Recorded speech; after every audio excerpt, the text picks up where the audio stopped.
Hello, everybody. Our parsha records this week the passing of both Sarah Imenu and Avraham Avinu. Vayiyu Chayei Sarah Me'ah Shana ve'esim Shana v'sheva shanim shenei Chayei Sarah.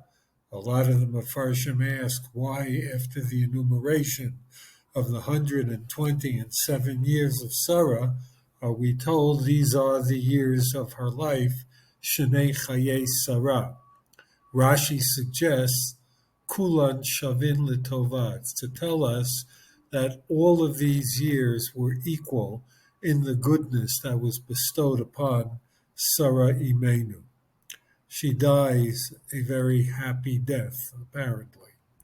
And at the end of our parsha, we are told, Vayigva vayamas Avraham b'seva tova, zakein v'saveya. He too is quite sated in his death after a very long life. And when you stop to think about that, is that really true? Did Avraham and Sarah have a happy life? They were immigrants into Eretz Yisrael. They were bereft of children until a very advanced age. They undergo many, many trials and tribulations, nisyonot. Sarah Imenu is taken to the royal palace twice under the assumption that she was free for the taking by the king. There was famine that they had to deal with. Akedas Yitzchak. Multiple times, the land of Israel is promised to Avraham Avinu. There is trial and difficulty and tribulation that seems to come one after the other. What does Avraham Avinu have at the time of Sarah's death? He has nothing. And he buys a cave and a field, and that is the grandeur of Eretz Yisrael that was promised to him. Av Hamon Nisaticha, he is told that he will be the father and progenitor of a great and multitudinous nation. And what does he have at the end? He has Yitzchak to follow in his footsteps. That's it. 2 young grandchildren, Esav and Yaakov. This is the happy life. Zakein u'saveya, kulan shavin l'tova.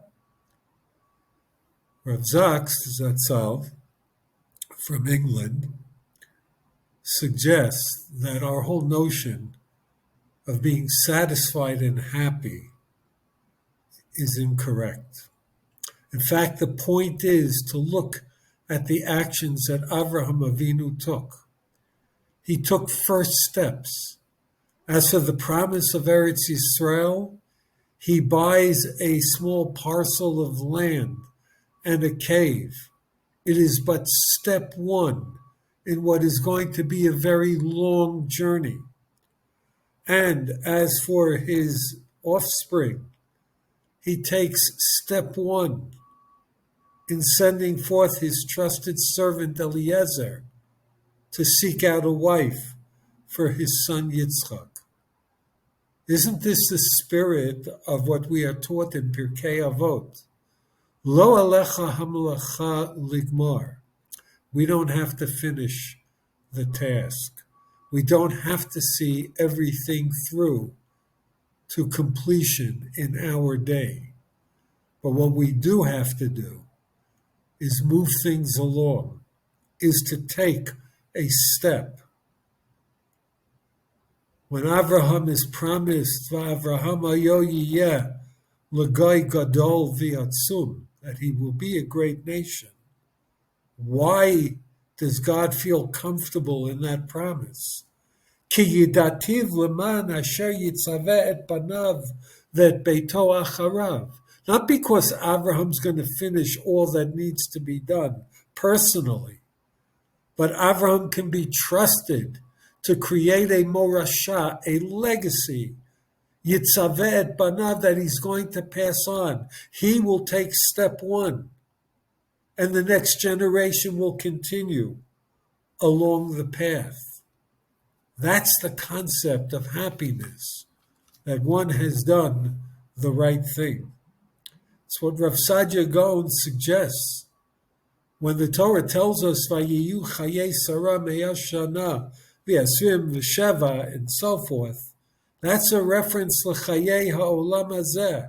That's life in this temporal world that can be quantified in numbers of years. But then the Torah goes on to say, Shnei Chayei Sarah, without any numeral whatsoever. That's the kiyum in Olam Haba. That is endless.